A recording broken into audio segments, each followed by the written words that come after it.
Você já parou para pensar se é possível sonhar e roncar ao mesmo tempo?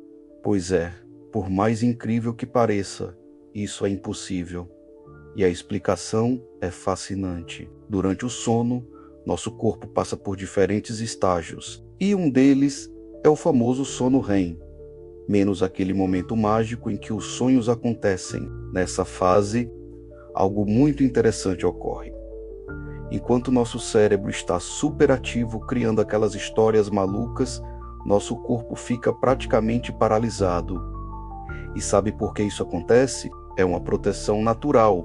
Imagina se a gente se mexesse de verdade durante os sonhos. Seria uma confusão só. Mas tem mais. Nesse momento, os músculos da garganta ficam tão relaxados que nem conseguem produzir aquele ronco característico.